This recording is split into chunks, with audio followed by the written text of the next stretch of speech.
할렐루야, 반갑습니다. 오늘도 이렇게 온라인으로 우리 같이 나눌 수 있음이 너무나도 감사드립니다. 벌써 2과네요. 그렇죠? 우리 같이 보면서 또 같이 서로 말씀을 나누면서 생각을 나누는 그런 귀한 시간 되기를 원합니다. 제가 짧게 기도하고 시작하도록 하겠습니다. 사랑해 주님 감사합니다. 오늘도 이 시간 함께하여 주셔서 주님 생각을 공유할 수 있도록 하여 주시고 말씀을 공유할 수 있도록 하여 주시고 주님께 느낀 그 사랑을 또 공유할 수 있는 아름다운 시간 될 수 있도록 역사하여 주시옵소서. 함께할 줄을 믿사오며 예수님 이름으로 기도합니다. 아멘. 네, 2과 익숙함과 무뎌짐을 구별하라. 네, 지난번에 우리가 1과를 할 때는 어떤 내용이었죠? 끝까지 신실한 태도를 유지해라. 사실 이 60가지 메시지는 다 개인적으로, 개별적으로 하나하나 떨어져 있는 것 같지만 종합적으로 봤었을 때는 사실은 다 연결이 되어 있어요. 그래서 이전에 배웠던 것들 여러분 한번 지나갔다고 해서 놓치지 마시고 밑줄을 쳐놓고 반복해서 또 바라보고 그렇게 하시면서 익숙해지면 너무나도 좋을 것 같습니다. 끝까지 신실한 태도를 유지하라. 다음에 바로 나오는 게 바로 익숙함과 무뎌짐을 구별하라 라는 거죠. 사실은 어떠한 그 모든 챕터들 중에서 처음에 나오는 것들이 좀 중요한 것들이 많이 나와요. 이 익숙함과 무뎌짐을 구별하라라는 것은 사실 우리 예배하는 사람들에 있어서 예배자의 입장에 있어서 상당히 중요한 부분이기는 해요. 제가 같이 읽어보면서 좀 봤으면 좋겠습니다.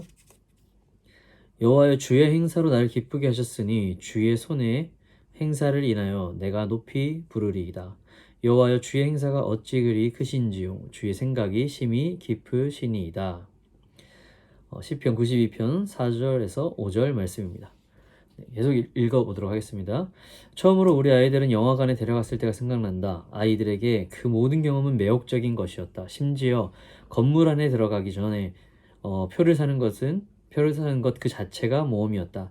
물론 방금 산 표를 영화관 입구에서 안내원에게 다시 주어야만 하는 이유를 설명해 주어야 했지만 은은하게 불이 켜져 있는 복도를 지나 우리가 들어갈 상영관으로 들어가는 동안에 아이는 다른 상영관에서 어떤 영화들이 상영 중인지 물었고 상영관에 들어가서는 어디 앉을지가 고민이었다. 맨 앞줄은 스크린이 너무 가까운가? 뒷자리는 너무 먼가? 그러면 중간 어디쯤에 앉는 것이 가장 좋을까? 자리는 복도 쪽에 가까운 게 좋을까? 벽에 가까운 게 좋을까? 그건 그렇고 화장실은 어디 있지? 아이에게는 모든 것이 완전히 새로웠다. 그러나 이 사실을 여러 번 마음속에 되새겼다. 나는 지금껏 영화를 몇십 편은 좋게 보았으며 영화관에 가는 것은 새로운 일이 아니었다. 그러나 아이는 달랐다. 영화관에 처음 가봤으니 보는 것 모두가 새로운 경험이었다. 어떤 것을 한두 번 해보면 이제 그것은 익숙한 일처럼 익숙한 일처럼 느껴진다. 오늘날 어떤 일을 대할 때 사람들이 보이는 일반적인 반응은 가본 적 있어? 해본 적 있어? 다. 계속 읽어볼게요. 그런데 불행하게도 우리는 예배를 드리면서 너무나도 쉽게 자기만족에 빠진다.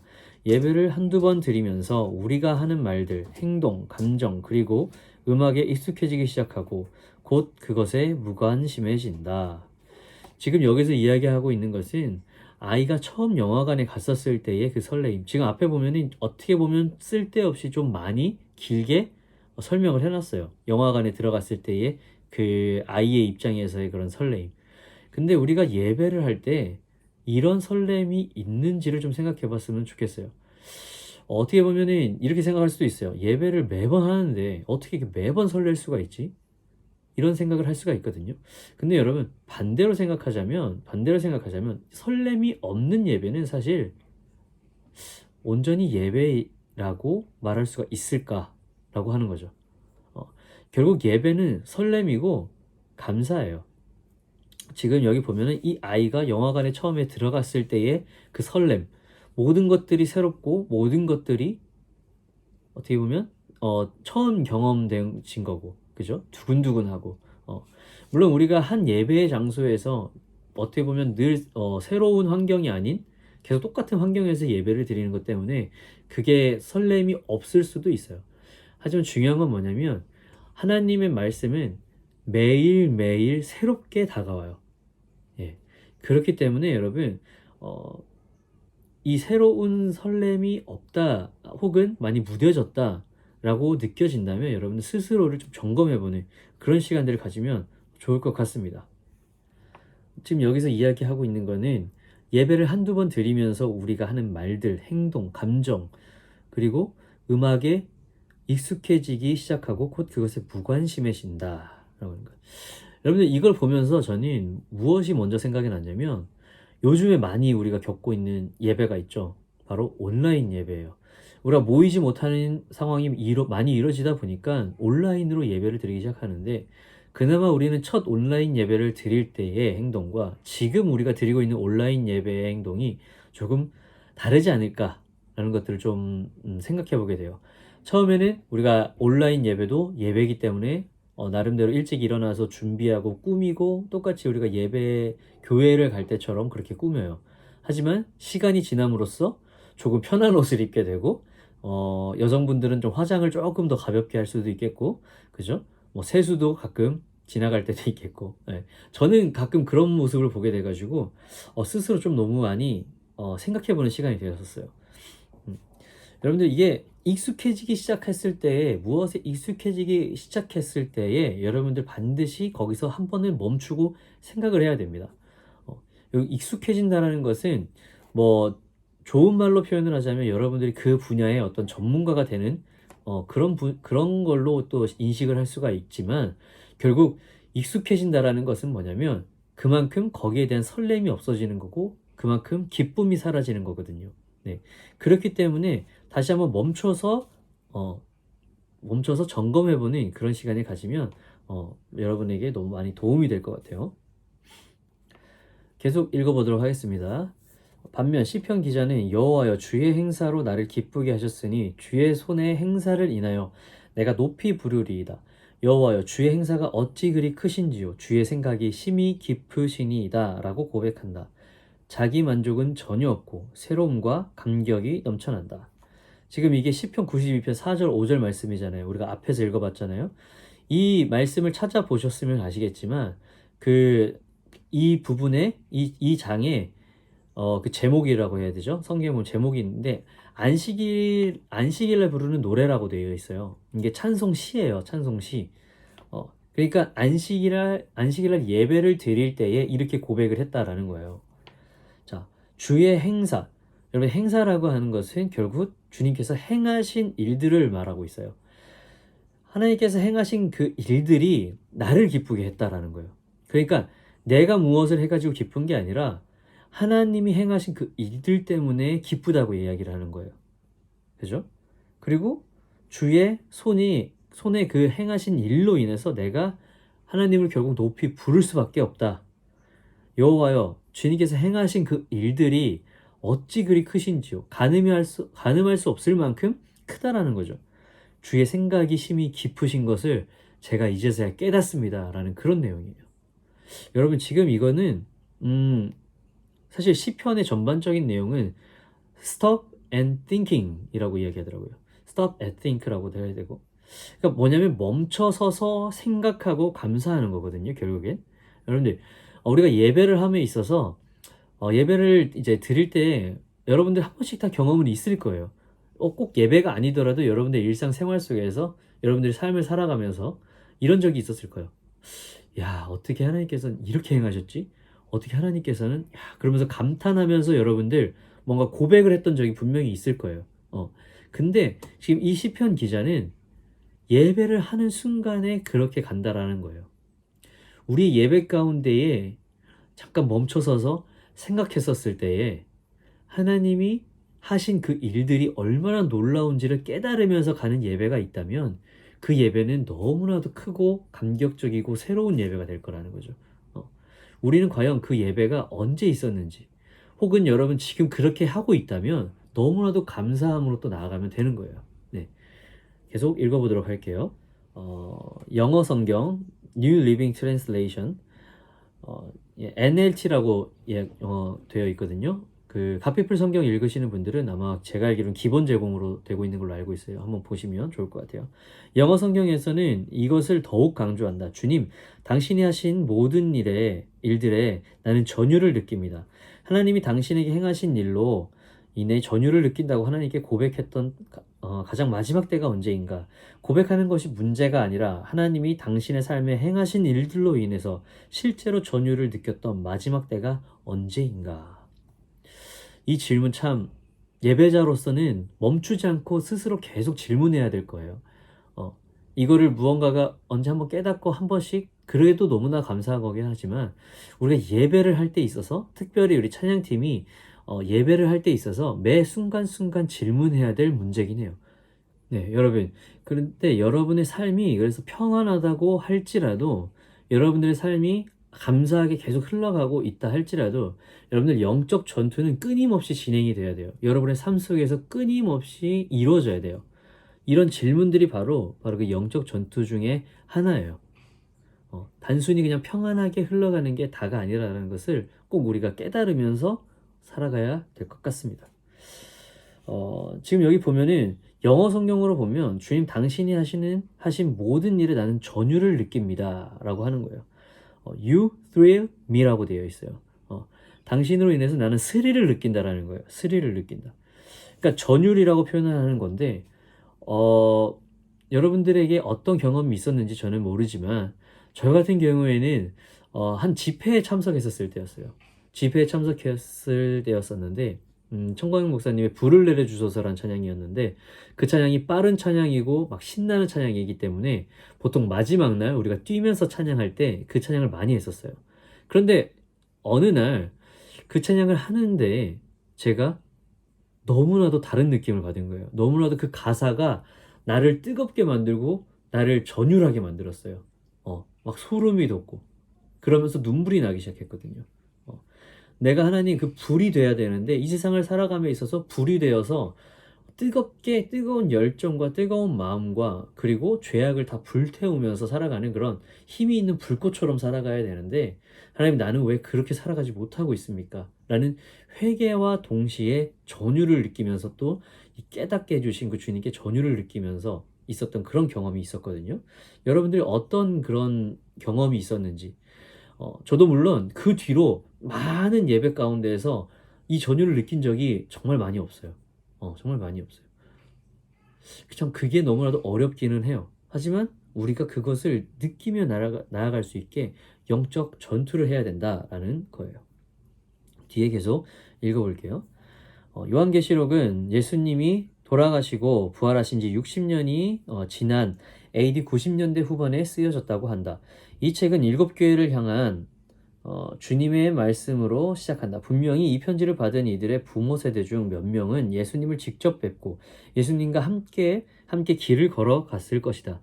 그런데 이제 이들은 자기 만족에 빠져 있다. 바로 그런 점을 주님은 꾸짖고 계신 것이다. 여러분 요한계시록을 보게 되면 7교회를 향해 가지고 쭉 이렇게 써놓은 그 뭐라고 해야 되죠? 그 편지라고 해야 될까요? 편지가 이렇게 쭉 쓰여져 있는데 여러분 보시게 되면 약간 질책의 내용도 있고 그다음에 어떤 방향성을 잡아주는 그런 내용들도 있어요. 근데 결론적으로는 뭐냐면 자기들만의 그런 어떤 만족스러움으로 그냥 살아가고 있는 모습들을 보게 돼요. 여기에 지금 자세하게 나와 있지는 않지만 여러분들 한번 보시면 많이 도움이 되실 거예요. 찬양과 예배 사역을 하는 우리에게도 이런 일은 일어난다. 하나님과 관계를 맺지 않고도 주일 아침에 교회에 와서 악기 연주를 하고 자신의 파트에서 노래를 부를 수 있다. 주일 아침 예배 때 기타를 연주하면서 가만 이번 주는 지하실 청소를 꼭 끝내야 하는데 라고 생각한 적이 얼마나 많은지. 네. 여러분들 우리 이런 적 너무 많이 있지 않나요? 그죠?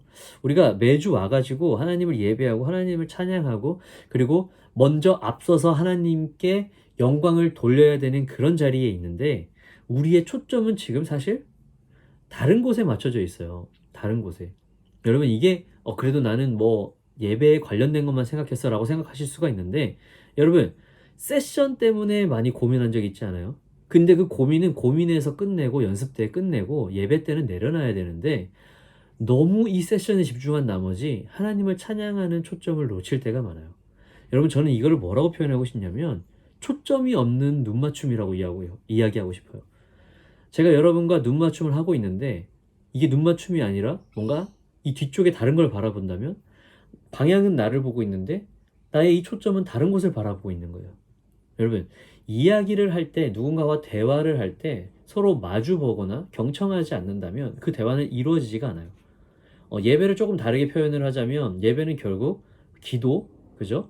그 기도는 결국 하나님과의 대화인데 이 대화 가운데에 하나님과의 눈 마주침이 없이 진행이 되고 있다면 그거는 대화가 아니겠죠. 그거는 더 이상 예배가 아닌 거예요. 어, 여러분들 이게 바로 여러분들이 익숙해져 있기 때문에 계속 무뎌지게 되는 거예요. 네, 우리가 이것을 꼭 기억했으면 좋겠습니다. 계속해서 읽어보도록 할게요. 게리 마테 박사는 필요한 한 가지는 책에서 필요한 한 가지라는 책에서 만약 마음을 다하고 목숨을 다하고 뜻을 다하여 하나님을 사랑하라 마태복음 22장 37절는 것이 하나님의 가장 큰 명령이라면 하나님을 마음과 목숨과 뜻을 다해 사랑하지 않는 것이 가장 큰 죄라고 말한다. 다시 말해서 자기 만족 가운데 있는 것이 죄라는 말이다 라고 되어 있어요. 예배 가운데 자기 만족에 빠져 있는 경우 여러분들은 어떤지 모르겠지만 저 같은 경우에는 있었어요. 제가 드럼을 처음 배우면서 드럼의 어떤 스킬들이 조금씩 늘어갈 때 어떤 겉멋이 들어갔다고 하죠. 그런 것들이 들어갈 때 나는 내 드럼을 너무나도 만족스럽게 치고 있었어요. 이게 어떻게 조화가 될지 어떻게 예배에 도움이 되는지는 전혀 신경 쓰지 않은 채 어느 날 음악에 관련돼서 하나도 모르는 선생님이 오셔가지고 그러더라고요. 너는 드럼을 칠 때, 상기야, 너는 드럼을 칠 때 무슨 생각을 하면서 치고 있니? 너는 예배를 하는데, 쉽게 말하면 예배를 하는데 넌 드럼을 어떤 마음으로 치고 있니? 이 질문이었어요. 하지만 물론 그때는 깨닫지 못하고 있었죠. 왜냐면 저는 너무나도 제 나름대로 은혜스럽게 치고 있었거든요. 그리고 주변에서 많이 칭찬을 해주셨거든요. 야, 넌 드럼을 이렇게 얼마나 잘 치니? 막, 물론 사실 그때를 생각해보면 아주 기초적인 것들이었어요. 네. 하지만 그 칭찬으로 저는 만족하였고 나는 하나님께 온전히 찬양을 드린다고 착각하고 살아가고 있었어요. 여러분, 자기 만족은 그 만족에서 끝나는 것이 아니라 결국에는 자기의 자신의 스스로의 착각으로 끝이 나요. 그 얘기는 뭐냐면 예배가 예배되지 않고 자기만의 쇼가 돼버리는 거예요. 착각 속에 살아가는 예배자가 돼버리는 거예요. 여러분, 그렇게 만약에 20년, 30년간 찬양을 해왔다면 야, 이거 너무나도 슬픈 일 아닐까요? 만약에 우리가 그런 쪽으로 우리가 생각하고 혹시나 있다면 여러분들 바로 이 자리에서 멈추기를 바랍니다. 바로 멈추고 지금 이 말씀에 마태복음 22장 37절에 나왔던 것처럼 하나님을 마음과 목숨과 뜻을 다해 사랑해야 된다. 그렇게 찬양해야 된다라는 거예요. 그렇지 않으면 그게 가장 큰 죄라고도 볼 수 있을 것이다 라는 거예요. 계속 읽어보도록 하겠습니다. 그러나 나는 위로가 되는 사실을 찾았다. 자기 만족이 좋다는 말은 아니다. 안주하려는 마음이 생길 때 어떻게 해야 하는지 정확히 알지 못하지만 죄를 어떻게 처리해야 하는지에 대해서는 잘 알고 있다. 죄를 처리하는 유일한 방법은 바로 회개하는 것이다. 어쩌면 당신에게도 회개가 필요할지 모르겠다. 그렇다면 함께 기도하자. 하나님, 자기 만족에 빠졌던 것을 용서해 주시고 제 삶에서 자기 만족이라는 죄를 제해 주세요. 그리고 말씀과 성령 안에서 하나님이 행하신 일들을 기쁨으로 노래할 수 있도록 해 주세요. 마치 처음 영화관에 간 어린아이가 흥분에 겨워하듯 하나님이 나에게 행하신 일들로 전율하게 해 주세요. 하나님에 대해서 당연하게 생각하거나 안주하지 않게 하시고 하나님이 내 삶의 모든 것을 소중하게 만드신 분이라는 것을 항상 기억하게 해주세요. 주님 사랑합니다. 내가 매일 주님을 더 사랑하도록 가르쳐 주세요. 아멘. 지금 이 마지막 구절에 보면 내가 매일 주님을 더 사랑하도록. 여러분, 일주일에 한 번이 있는 것이 바로 예배가 아니에요. 나는 수요 예배가 와서 일주일에 2번, 나는 새벽 예배에 나가기 때문에 나는 뭐 매일 드리고 있습니다. 여러분, 예배의 횟수가 중요할까요? 예배의 질이 중요할까요? 그리고 예배가 어떤 식으로 드려져야 되는 것이 중요한지 다시 한번 점검해 봤으면 좋겠습니다. 제가 횟수를 이야기하지 않았던 것은 횟수를 적어도 질이 좋아야 된다 이게 아니라 횟수는 많으면 많을수록 좋아요. 예배라는 것이 어떤 형식을 갖춰서 하는 안식일에 있는 그런 예배가 될 수도 있겠지만 여러분들의 삶 가운데서 이루어지는 그런 예배들은 여러분 매 순간순간 몇십 번이고 몇백 번이고 드릴 수 있는 것이 바로 하나님께 대한 예배예요. 그래서 하나님은 온전히 제물로 예수님은 온전히 제물로 바쳐지셨고, 그래서 우리는 예배에 제약 없이 언제든지 하나님을 만날 수 있게 된 거거든요. 이런 기회가 있는데 우리는 왜 그렇게 예배하지 않는지 참 안타까운 것 같습니다. 그리고 위에 우리가 이야기했던 것이 바로 죄를 처리하는 유일한 방법, 바로 회개하는 것이다라고 이야기를 했는데, 여러분 회개는 어디서 오죠? 회개는 우리가 어떻게 할 수 있을까요? 회개는 여러분이 갑자기 나 회개해야겠어 하고 회개하는 것은 온전한 회개가 아니에요. 여러분이 스스로 결정해서 하는 것은 회개가 아니에요. 오로지 죄에 대한 회개는 하나님의 이름으로, 하나님의 말씀으로만 가능해요. 네. 여러분들 혹시 죄에 대한 온전한 회개가 없었다면 여러분들 회개하시길 바랍니다. 회개는 말씀을 읽으면서 말씀 가운데에 읽어지는 그 말씀 가운데에 나에게 말씀하신 그 말씀들이 깨달아지면서 회개가 이루어져요. 회개가 이루어지면 놀라운 일들이 벌어지게 됩니다. 여러분들의 삶 속에서 예배가 끊임이 없어지는 거예요. 예배가 날마다 새로워지게 되고 어떤 전율이 느껴지는 그런 예배가 되는 거예요. 마치 여기서 말했듯이 어린아이가 처음 영화관에 가는 듯한 전율이 느껴지는 거예요. 회개를 하게 되면 여러분 예배를 멈출 수가 없게 돼요. 더욱더 말씀을 사모할 수밖에 없게 돼요. 여러분들 주변에서 지독하게 말씀을 사모하면서 노력하는 사람들이 있잖아요. 이런 사람들은 진짜 어떠한 회개를 통한 기쁨이 있기 때문에 그렇거든요. 더욱더 알아가기 위한. 사랑하는 사람이 생기면 그 사람에 대해서 관심이 생기고 그 사람에 대해서 더 알아가고 싶어 하는 게 당연한 거거든요. 근데 여러분 성경에 그런 내용이 있어요. 어, 어, 느헤미야 8장 8절의 말씀인데, 여러분들 이 느헤미야 8장 8절의 말씀을 제가 한번 읽어드리도록 할게요. 느헤미야 8장 8절 말씀입니다. 여러분들 한번 같이 찾아보시면 좋을 것 같습니다. 이 내용은 이스라엘 백성들이 바벨론의 포로로 잡혀갔다가 돌아와서 성전을 짓고 이제 좀 시간이 지났을 때였어요. 에스라가 율법책을 낭독하는 그런 장면이에요. 근데 여기서 보면은 1절부터 쭉 보면은 어떻게 돼 있고, 그러면서 5절 말씀부터 제가 읽어봐 드릴게요. 자, 에스라가 백성들 위에 서서 그들 보는 앞에서 그 책을 펼쳤습니다. 이게 뭐냐면 율법책이에요. 하나님의 말씀인 거죠. 그가 책을 펴자 백성들이 다 일어났습니다. 에스라가 위대하신 하나님 여호와를 찬양하자 온 백성이 손을 들고 아멘 아멘 하고 대답하며 얼굴을 땅에 대고 납작 엎드려 여호와께 경배했습니다. 여러분 지금 백성들이 예배 가운데 동참하고 있어요. 그 말은 뭐냐면 이 모든 백성들이 하나님을 예배하는 것에 감사했고 기쁨이 있었다는 거예요. 자, 계속 읽어볼게요. 예수와 바니, 세레비아, 야민, 악굽, 사브데, 호디야, 마아세야, 그리다, 아사레아, 요사벳, 하난, 블라야와 레위 사람들이 거기 서 있는 백성들에게 율법을 설명해 주었습니다. 여러분 지금 여러 명이서 백성들을 향해서 말씀을 계속 전해주고 있는 거예요. 지금 이걸 보면은 저는 여러분들이 생각나요. 우리 찬양팀들이 생각나요. 여러분들이 서서 단순히 어떤 인도자가 혼자서 이끌어 나가는 게 아니라 여러분 한 명 한 명이 다 지금 이 앉아있는 성도님들에게 그 찬양을 통해서 메시지를 선포하고 있는 거예요. 그러면서 같이 동참하는 거죠.